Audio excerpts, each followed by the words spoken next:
Bismillahirrahmanirrahim. Assalamualaikum warahmatullahi wabarakatuh. Perkenalkan, saya Rahmi Aziza dengan NIM 11910623665.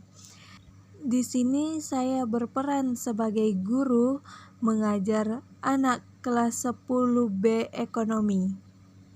Baik, pertama saya mengawali kelas. Bismillahirrahmanirrahim. Assalamualaikum. Diingatkan kepada seluruh siswa kelas 10B jangan lupa untuk mengikuti pelajaran pada pukul 8 nanti. Sebelum mengikuti pelajaran, silahkan absen terlebih dahulu. Dan kemudian anak-anak absen.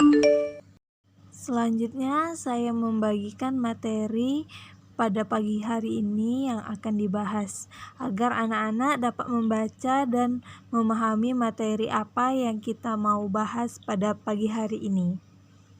Sebelum memulai kelas pada hari ini, saya mempersiapkan diri dan mempersiapkan materi dan menunggu siswa untuk masuk ke Zoom. Dan kelas pun dimulai. Assalamualaikum warahmatullahi wabarakatuh. Waalaikumsalam warahmatullahi wabarakatuh. Waalaikumsalam warahmatullahi wabarakatuh. Gimana keadaan kalian? Sehat kan? Hehehe. Ya, Ibu harapkan kalian sehat walafiat walaupun kita belajarnya lewat Zoom meeting ya anak-anak. Baik, pada pertemuan hari ini Ibu akan menjelaskan yaitu mengenai faktor produksi dalam ekonomi.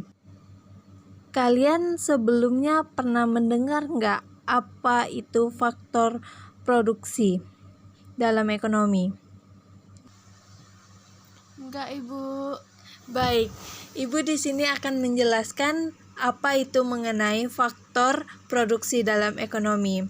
Pertama, Ibu akan menjelaskan yaitu pengertian faktor produksi ekonomi.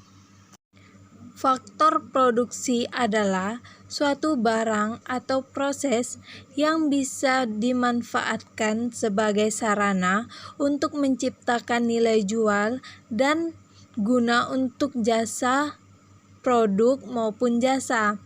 Maka semua barang yang bisa meningkatkan nilai manfaat dari produk itu disebut dengan istilah faktor produksi. Selanjutnya, tujuan faktor produksi. Faktor produksi harus disediakan oleh produsen sebelum membangun usahanya, karena ini memiliki tujuan tertentu untuk memiliki pencapaian.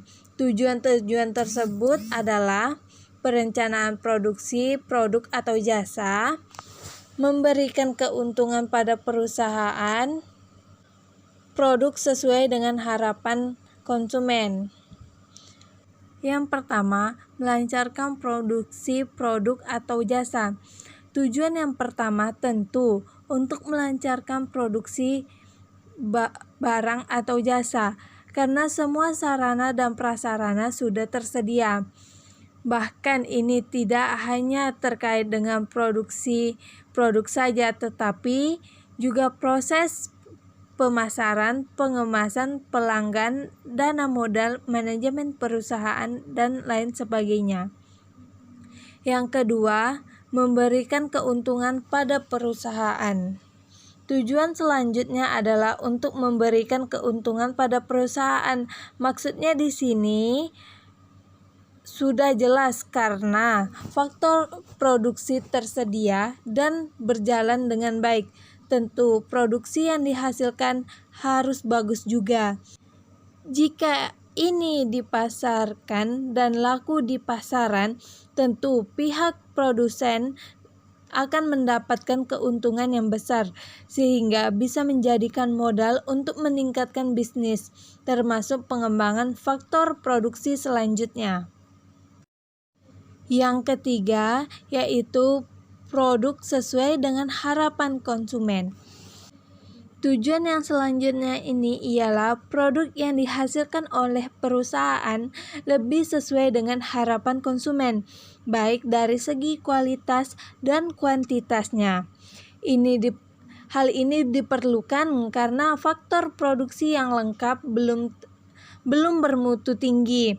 Jika tujuan ini tidak tersedia, jangan harapkan produk akan disukai oleh pelanggan, karena tujuan minimum harus diketahui sarana seperti apa yang bisa membuat produk sesuai dengan keinginan target pasar atau yang sering kita sebut dengan konsumen.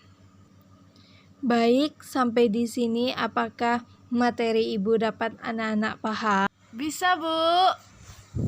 Oke. Kalau begitu Ibu lanjut materi selanjutnya, yaitu macam-macam faktor produksi. Di dalam pengembangan bisnis diperlukan faktor produksi yang bagus dan berjalan baik. Oleh sebab itu, dipetakanlah beberapa jenis yang harus ada di dalam proses pembuatan produk. Jenis-jenis yang dimaksud seperti faktor sumber daya alam dan manusia. Faktor sumber daya alam. Jenis faktor produksi ini adalah bahan-bahan mentah untuk diolah menjadi produk. Bahan mentah inilah yang nantinya akan diolah menjadi barang atau jasa yang akan dipasarkan oleh konsumen. Sumber daya alam yang termaksud faktor produksi diantaranya adalah udara, tanah, air, hewan, tumbuhan, material, dan bahan timah lainnya. Contohnya adalah produk yang berbahan kulit, maka sumber daya alamnya adalah hewan, karena dari kulit hewan inilah yang dijadikan bahan mentah produk.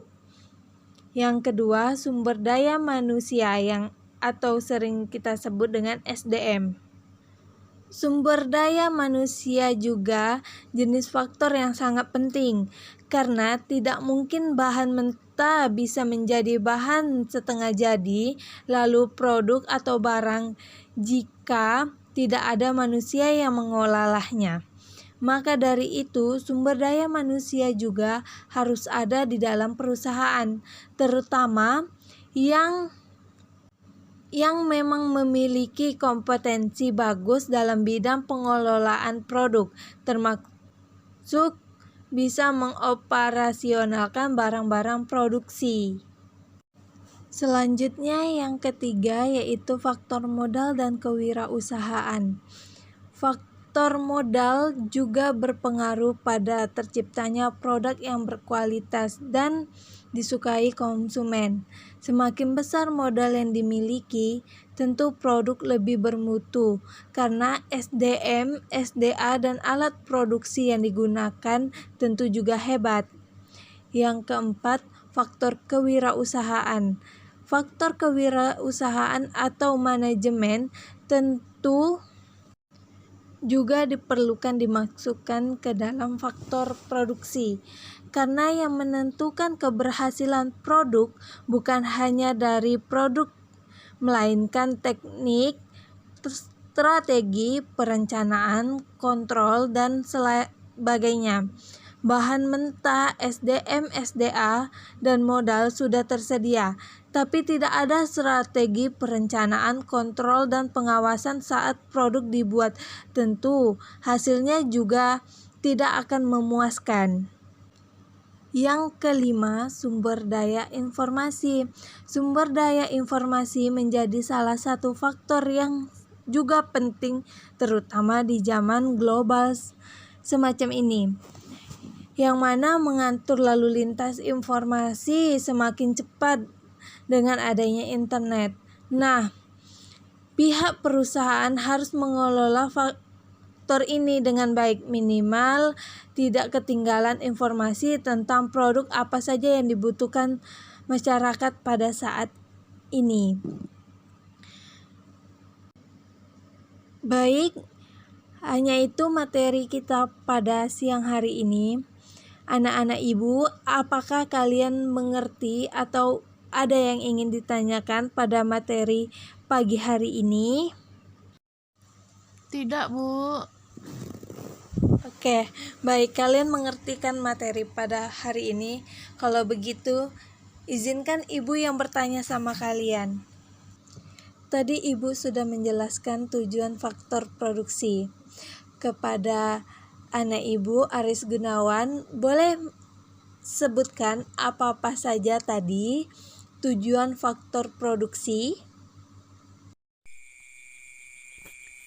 Baik Bu, saya akan menjawab tujuan faktor produksi. Faktor produksi memiliki 3 poin. Yang pertama, melancarkan produksi produk atau jasa.